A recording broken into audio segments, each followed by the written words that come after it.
They laughed when the black janitor stepped into a room filled with the brightest minds in America. What happened next would leave 500 scholars speechless and force a powerful CEO to question everything she thought she knew about intelligence, success, and respect. The grand ballroom of the Hawthorne Institute shimmered beneath crystal chandeliers that cast warm reflections across polished marble floors. Rows of scholars, researchers, investors, and technology executives filled every seat. The annual Frontier Intelligence Summit was the kind of event where billion-dollar ideas were born and careers were made. At the center of it all stood Victoria Sterling, the celebrated CEO of Sterling Quantum Technologies. At 38, she had become one of the most influential leaders in artificial intelligence, and the crowd hung on every word she spoke. Her tailored navy suit, confident posture, and effortless smile commanded attention before she even reached the stage. Around her, cameras flashed while reporters hurried to capture every moment. Victoria thrived in rooms like this. She belonged here. At least, that was what everyone believed. Across the ballroom, unnoticed by nearly everyone, Marcus Bennett pushed a janitor's cart slowly along the back wall. A black single dad with deep brown skin and close-cropped coils touched with gray at the temples, he wore a faded maintenance uniform that blended into the background like part of the building itself. He moved quietly, collecting discarded coffee cups and straightening chairs left out of place. Most guests never looked directly at him. Some barely acknowledged his existence. Marcus preferred it that way. His attention remained fixed on his work. Every movement was calm, measured, and precise. There was something unusual about the way he carried himself, but few people ever stayed curious long enough to notice. Near the main stage, a group of renowned professors debated a complex theoretical challenge that had dominated discussions throughout the conference.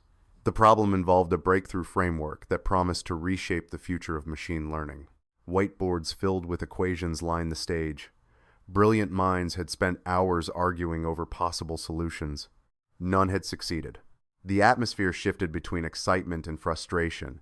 Investors were watching closely. The first team to solve it stood to gain enormous prestige and potentially billions in future funding.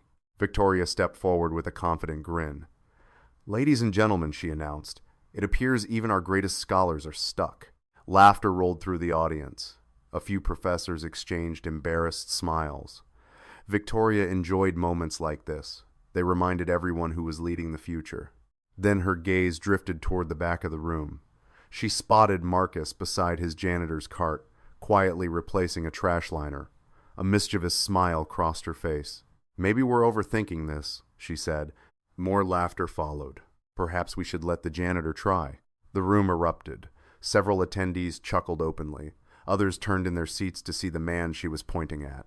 Marcus froze briefly. Hundreds of eyes suddenly settled on him. Victoria folded her arms.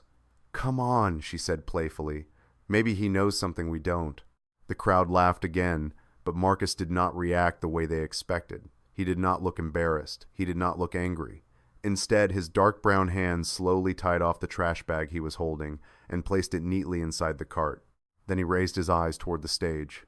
For the first time that evening, the room became completely still, because there was something in Marcus Bennett's expression that no one had expected to see.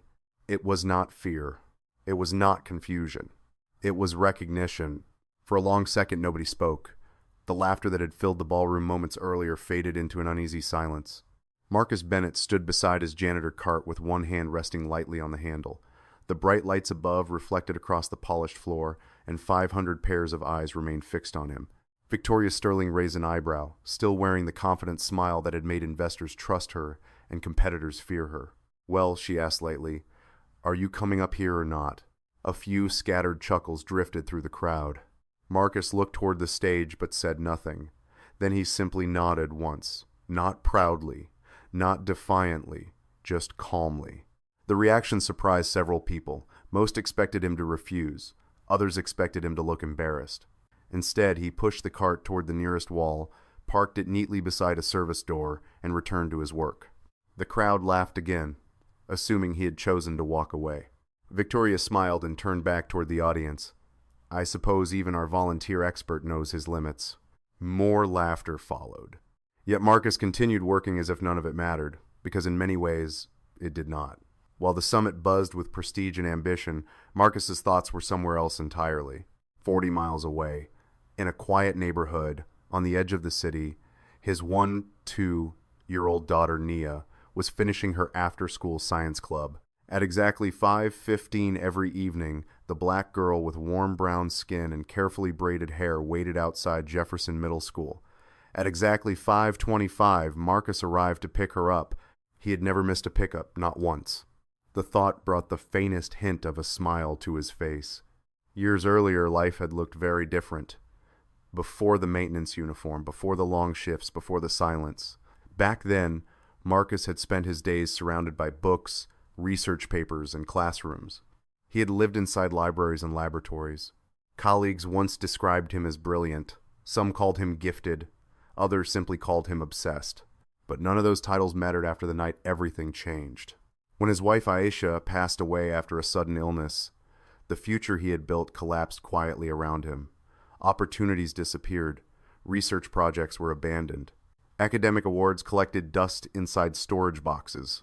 Marcus had made a choice that many people never understood. He chose his daughter.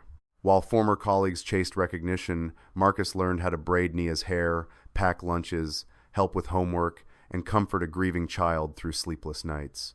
The sacrifices were real. The bills were difficult. The work was exhausting. Yet he never regretted it. Not for a second. Back inside the ballroom, Professor Nathan Pierce watched Marcus carefully from the front row. Something about the janitor seemed familiar. The way he carried himself. The way he remained completely unaffected by public embarrassment.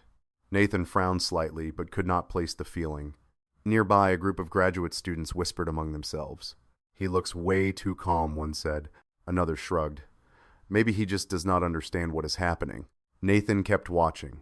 He was no longer listening to the conversations about artificial intelligence. His attention remained fixed on the quiet black man near the back wall. Because while everyone else saw a janitor, Nathan was beginning to notice something unusual. Marcus Bennett did not carry himself like someone standing beneath greatness. He carried himself like someone who had already walked away from it. The conference should have moved on. That was what Victoria Sterling expected. The brief joke had landed. The audience had laughed, and the focus should have returned to the challenge dominating the summit. Instead, a strange tension lingered in the ballroom. Conversations felt distracted. Scholars who had been debating fiercely only minutes earlier now glanced occasionally toward the back wall, where Marcus Bennett continued his work.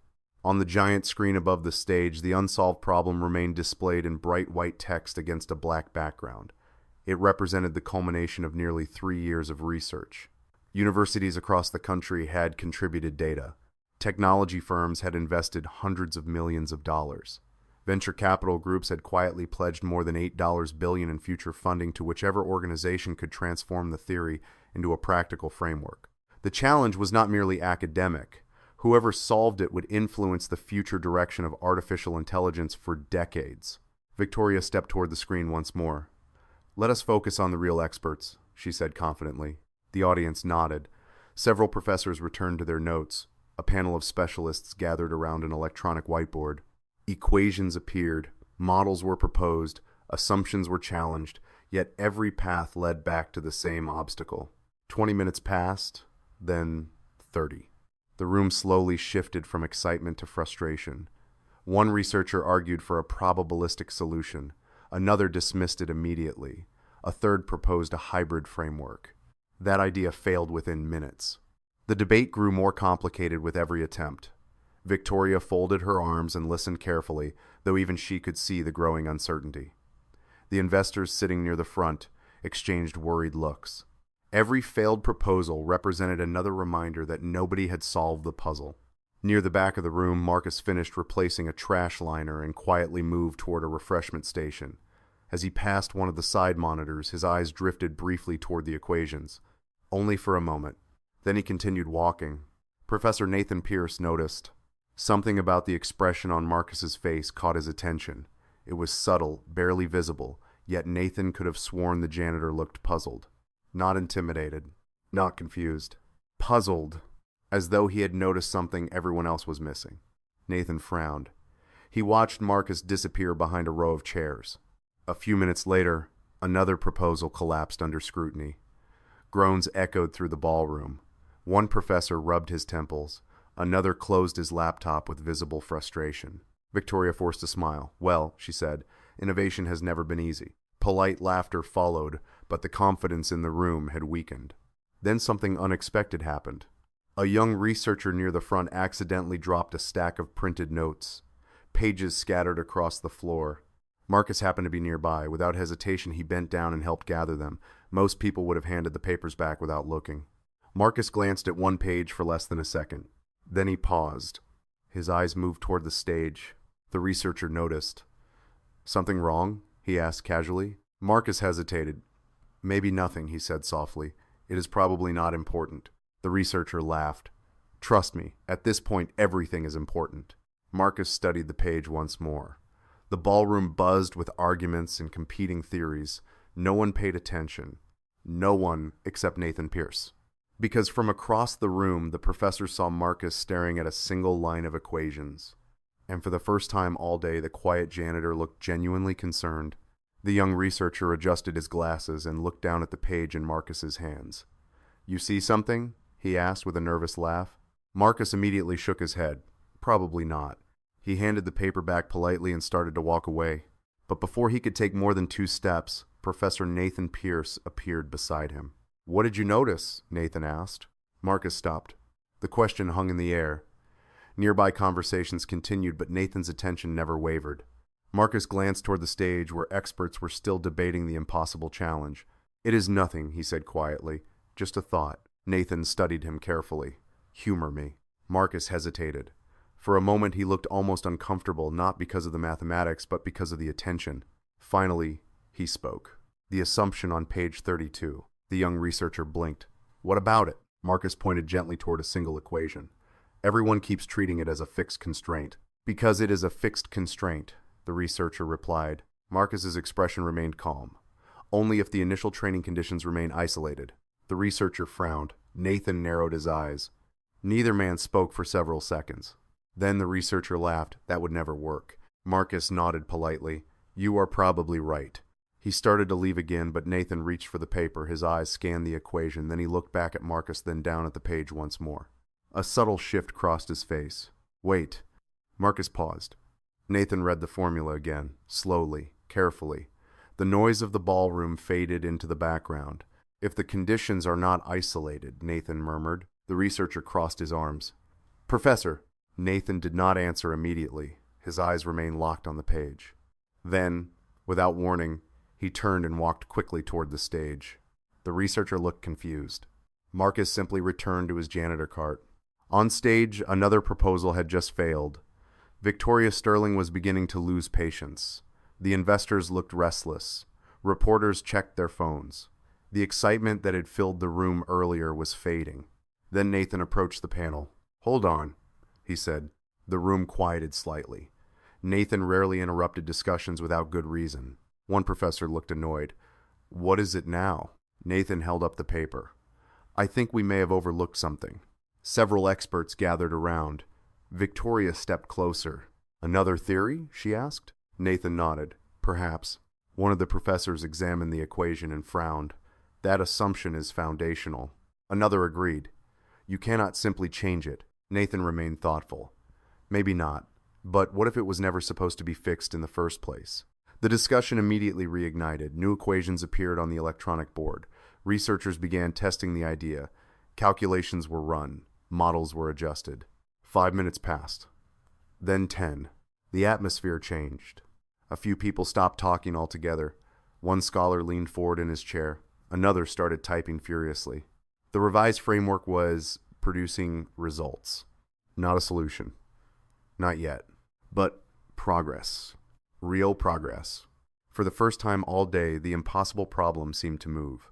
Victoria noticed the growing excitement. "Where did this idea come from?" she asked. Nathan looked toward the back of the ballroom. Marcus was quietly replacing empty water pitchers near a side table. He appeared completely uninterested in the attention gathering around him. Nathan pointed. "The janitor." The room fell silent once again. This time nobody laughed. The silence lingered longer than anyone expected. 500 scholars, executives, researchers, and investors sat frozen beneath the glow of the ballroom lights. The words still echoed in their minds.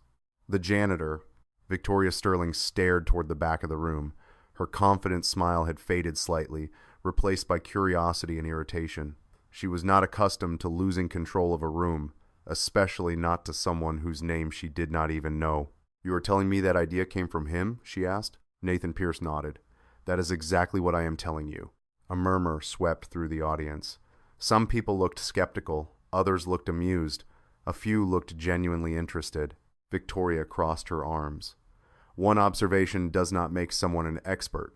Nathan did not disagree. "No," he said calmly, "but it was the only useful observation we have had all afternoon." The remark drew nervous laughter. Several professors exchanged uncomfortable glances. Victoria glanced again toward Marcus. He was standing beside a refreshment table, quietly arranging stacks of paper cups. It was as if none of this involved him. The sight annoyed her more than she expected. Most people would have rushed toward the attention. Most people would have tried to impress the room. Marcus seemed completely indifferent. Victoria stepped away from the stage and walked toward him. Hundreds of eyes followed. The click of her heels echoed softly across the marble floor. Marcus looked up as she approached. "Mr. Bennett, is it?" she asked. Marcus nodded politely. "Yes. You seem to have quite an interest in our problem." "Not particularly." Victoria raised an eyebrow. "Then how did you spot something that escaped a room full of experts?" Marcus considered the question. "Sometimes it helps to look at a problem without assumptions." A few nearby scholars exchanged glances. The answer sounded simple. Too simple. Victoria smiled thinly. "Interesting." She looked toward the audience, then back at Marcus. An idea formed in her mind. Part challenge. Part test. Part pride. "Why do not we settle this?" she said loudly. The room immediately quieted. "If you believe assumptions are the issue, come explain it yourself." Marcus remained still. "I do not think that is necessary." Victoria's smile widened. "Afraid?" A few scattered laughs emerged from the crowd. Nathan Pierce frowned. He recognized the tone. Victoria was no longer curious. She was trying to regain control. Marcus glanced toward the large clock hanging above the ballroom entrance. City and Saint-Chabaffen. Less than an hour before he needed to leave for Nia. He had no interest in becoming part of the conference. "I have work to finish," he said. Victoria folded her arms. "Convenient answer." More laughter followed. Yet Marcus showed no sign of embarrassment. Perhaps the calmness in his voice only seemed to frustrate her further. "You know," Victoria said, turning toward the audience, "everyone loves a mystery. Maybe we should hear from our resident genius." The crowd chuckled again, but the laughter sounded weaker this time. Something had changed. People were no longer laughing at Marcus. They were watching him, waiting. Nathan noticed it too. Respect was beginning to replace amusement. Marcus looked around the ballroom. 500 faces stared back at him. Some skeptical, some curious, some hopeful. He could feel the weight of their attention. As a black man in a room where status seemed to determine who deserved to be heard, he knew exactly what their assumptions had cost them. Yet, his expression never changed. Finally, he spoke quietly. "Even if I explained it, most of you would be discussing the wrong question." The room went completely still. Every scholar stopped moving. Every conversation ended. Even Victoria blinked. Because for the first time all day, someone had challenged not the solution, but the problem itself. For several seconds, nobody responded. The challenge hung in the air like a bell that had just been struck. Even the hum of the projector seemed louder in the silence. Victoria Sterling stared at Marcus Bennett, searching his face for arrogance, sarcasm, or some sign that he was playing a game. She found none. Marcus simply stood there beside a table stacked with paper cups, calm and composed, as if he had commented on the weather instead of questioning the foundation of an $8 billion research race. One professor finally broke the silence. "What do you mean we are discussing the wrong question?" Marcus looked toward the massive screen, displaying the problem. "You are all trying to optimize a system that assumes intelligence begins with processing." Several scholars nodded cautiously. "Because it does," another professor replied. Marcus shook his head. "No, processing creates answers. Intelligence decides which questions deserve answers." A few people frowned. Others leaned forward. Nathan Pierce felt a chill run through him. It was not because the statement sounded revolutionary, it was because it sounded familiar. It carried the confidence of someone who had spent years thinking deeply about the subject. Victoria crossed her arms. "That sounds philosophical." Perhaps, Marcus said, but every model in this room is built around the assumption that efficiency creates understanding. It does not. The audience grew quieter. A researcher near the front stood up. Then what creates understanding? Marcus looked at him. Context. The answer came instantly. No hesitation. No performance. Just certainty. The room remained still. Marcus continued. You have spent the entire day trying to teach systems how to produce better outputs, but intelligence is not output. Intelligence is knowing when an output should never be produced in the first place. Several scholars exchanged looks. One investor lowered his phone. Another stopped typing notes. Victoria felt the room slowly drifting away from her control. Every answer Marcus gave seemed to generate more attention, more interest, more respect.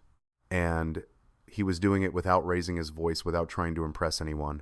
Nathan stepped closer.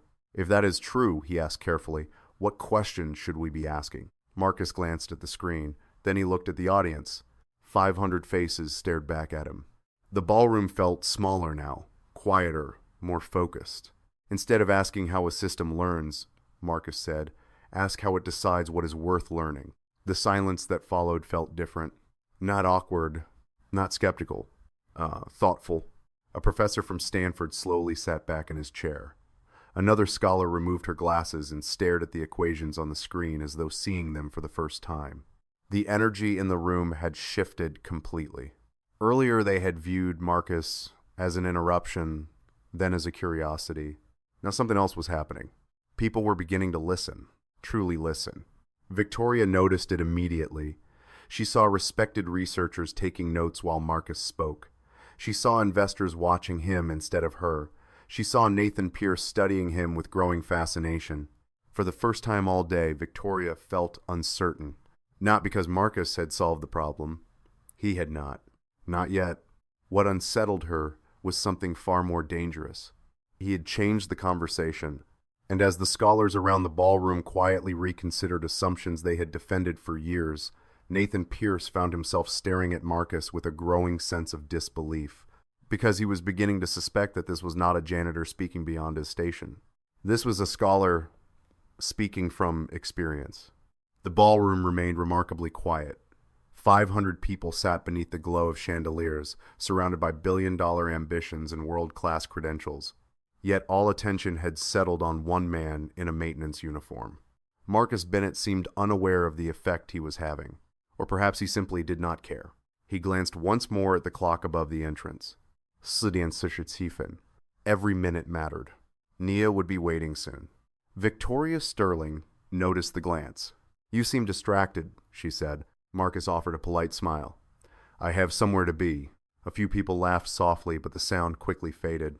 Nobody found him amusing anymore. Nathan Pierce stepped forward slowly. His eyes never left Marcus. The feeling of familiarity had become impossible to ignore.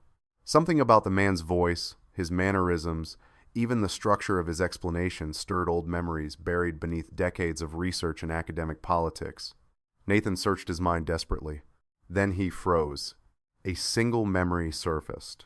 20 years earlier, a lecture hall at Princeton. A young black researcher standing before a packed audience. Brilliant, unconventional, fearless. Nathan felt his pulse quicken. He stared at Marcus's face. The gray threaded through his tight coils at the temples made recognition difficult. The maintenance uniform made it almost impossible. But the eyes were the same. The calm was the same. The way he approached ideas was unmistakable. Nathan's expression changed completely. No, he whispered. Several nearby scholars turned toward him. Nathan took another step forward. That cannot be.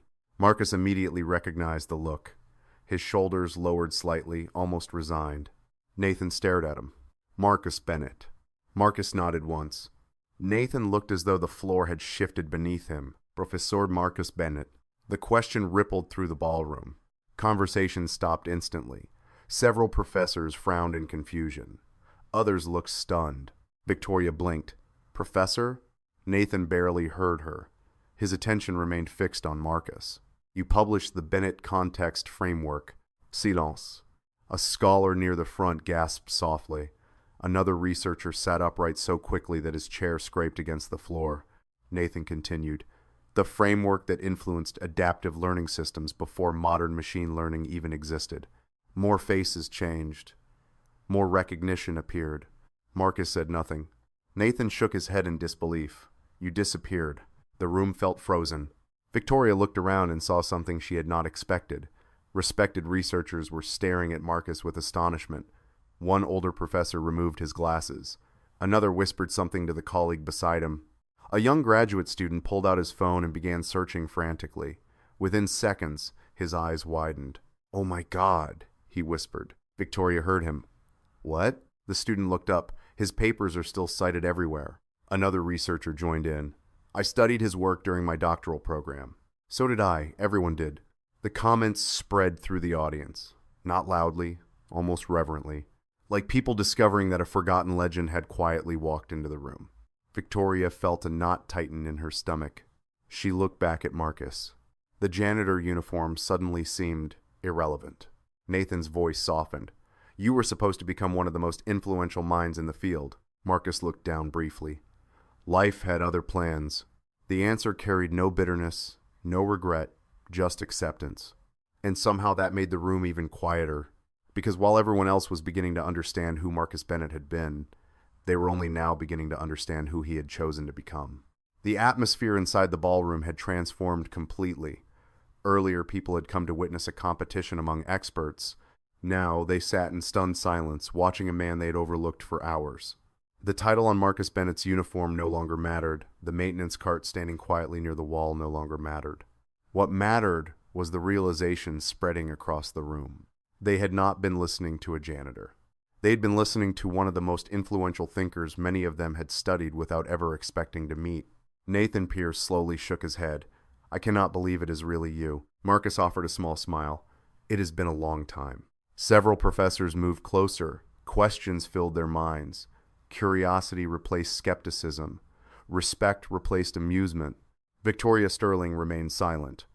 For the first time all afternoon, she had no prepared response. The room no longer belonged to her. It belonged to the truth unfolding in front of everyone. Nathan glanced toward the giant screen. The unsolved challenge still dominated the stage. If you were approaching it, he asked carefully, where would you begin? Marcus looked at the clock again. Then he looked at the screen. A quiet sigh escaped him. You really want to know? Nathan nodded immediately. So did dozens of others. Marcus stepped forward, not toward the spotlight, not toward the center stage, simply toward the nearest digital board. The room grew so quiet that the faint hum of the air conditioning became noticeable. Marcus picked up a stylus. He studied the equations for only a few moments. Then he began writing. No dramatic speech, no grand introduction, just calm, deliberate movements, one line then another. A few scholars frowned. Several others leaned forward. Nathan watched carefully. The first adjustment seemed almost insignificant. Then came a second, then a third. Suddenly one professor gasped softly, "Wait." Another stepped closer. That changes the entire dependency structure. Marcus continued writing. He was not solving the problem through complexity. He was removing complexity piece by piece, assumption by assumption, like someone clearing away clutter that should never have been there. Victoria felt her heartbeat quicken. She understood enough to realize what was happening. The impossible challenge was not being attacked from a new angle. It was being simplified. The audience watched as equations that had consumed years of research began collapsing into a cleaner framework, more elegant, more efficient, more human. A young researcher stared at the board in disbelief. How did we miss that? No one answered because everyone was wondering the same thing. Marcus finally stepped back. The board displayed a solution pathway none of them had considered. For several seconds, nobody moved. Then one of the senior professors approached the display and reviewed every line. Another joined him, then another. The verification process began. The room held its breath. 5 minutes passed, then 7. Nathan looked up first. His face carried a mixture of awe and disbelief. It works. A second scholar nodded. Every step checks out. A third looked stunned. The problem is solved. No applause followed. Not immediately. Something far more powerful happened first. Silence. Complete silence. 500 people stared at the board, then at Marcus Bennett, the same man they had laughed at earlier, the same man they had dismissed. And in that moment, beneath the chandeliers and surrounded by some of the brightest minds in America, nobody could think of a single thing to say. The silence remained unbroken for several long seconds. It was not the silence of confusion. It was the silence of realization. 500 scholars sat motionless as the truth settled over the room. The challenge that had resisted some of the brightest minds in the country had been solved by a man they had barely noticed. Marcus Bennett looked at the digital board one final time and then quietly placed the stylus down. There was no celebration in his expression. No pride. No triumph. Only calm. Nathan Pierce was the first to stand. Then another professor rose. Then another. Within moments, the entire front section of the ballroom was on its feet. The applause arrived gradually, almost reluctantly, as if everyone understood that clapping was not enough to express what they were feeling. Soon the room filled with thunderous applause. Scholars who rarely agreed on anything stood shoulder to shoulder. Researchers who had spent years debating each other applauded the same man. Investors who measured everything in dollars and percentages found themselves applauding something money could not buy: respect. Marcus nodded politely but seemed uncomfortable with the attention. His eyes drifted toward the clock. Woodien Scharfen. Victoria Sterling noticed. She stepped forward slowly. The confidence that had defined her all afternoon had softened into something else. Humility. She stopped a few feet away from Marcus. The room quieted once again. "Mr. Bennett," she said. Then she paused. "Professor Bennett." Marcus offered a small smile. "Marcus is fine." A few people laughed gently. Victoria took a breath. "I owe you an apology." The admission surprised many in the room. Victoria Sterling was not known for public apologies. "Earlier today, I judged you based on what I thought I saw," she said. Her voice remained steady. "I was wrong." Marcus regarded her kindly. "We all make assumptions." Victoria glanced briefly toward the board. "Not all of us are fortunate enough to have them corrected so gracefully." The sincerity in her words was unmistakable. Then she made an offer that caused several investors to exchange looks. "I would like to invite you to join Sterling Quantum as chief research advisor." A murmur spread through the audience. The position would be worth millions. Resources. Prestige. Influence. Opportunities most people spent entire careers pursuing. Victoria continued. "You would have every resource you need. Any project, any team, any budget." The room waited. Nathan watched carefully. So did everyone else. Marcus looked thoughtful for a moment. Then he glanced once more at the clock. "Woodien Scharfen." A smile appeared. Small but genuine. "That is very generous." Victoria nodded. "Then is that a yes?" Marcus picked up the keys from his maintenance cart. "No." The room blinked in surprise. Victoria herself seemed caught off guard. "May I ask why?" Marcus adjusted the strap on his shoulder and looked toward the ballroom doors. "Because my daughter gets out of school in 11 minutes. Nobody laughed. Nobody questioned him. They simply listened. Marcus continued. "There was a time when I thought success meant being the smartest person in the room." His gaze softened. "Then life taught me that being present for the people you love matters a lot more." The ballroom fell quiet once again. Not because they lacked words. Because they had found something deeper than admiration. Understanding. Marcus thanked the staff member who held the door open for him. Then he walked out of the ballroom exactly as he had entered it. Quietly, without an entourage, without a speech, without asking for recognition. Behind him, 500 people remained standing. And long after the doors closed, no one remembered the challenge, the funding, or the conference. They remembered the black single father who chose dignity over status, character over recognition, and a promise to his daughter over everything else. Thank you for watching. Subscribe for more stories of courage, kindness, and second chances, because the people the world overlooks often leave the greatest impact.